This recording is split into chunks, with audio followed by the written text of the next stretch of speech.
আমি মোহাম্মদ বাহাদুর মুন্সি, সদস্য সচিব, গটিয়াঘাটা উপজেলা যুবদল। আমি আমার গত রাত্রে 2টার সময় আনুমানিক হঠাৎ করে সন্ত্রাসীরা 3টি মোটরসাইকেল যোগে আসে তারা গুলিগালা করে। আমার ছোটো ভাইয়ের নাম করে ডাক দেয়। তারা গুলিগালা করার পর আমি তখন ঘর থেকে বেরোয় আমি তখন তাৎক্ষণিক পুলিশকে জানাই।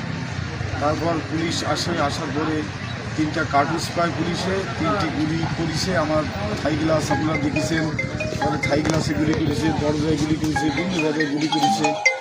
আমরা আসলে মর্মাহত যে এই আমাদের মতো লোকের যদি নিরাপত্তা না থাকে তাহলে সাধারণ মানুষের অবস্থা কী।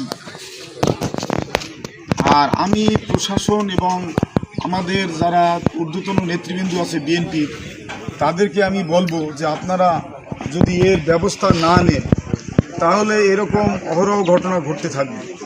আমি তাদের দৃষ্টি আকর্ষণ করছি, আমাদের উচ্চ পর্যায়ের নেতাদের, যে আপনারা এই বিষয়গুলো দেখেন এবং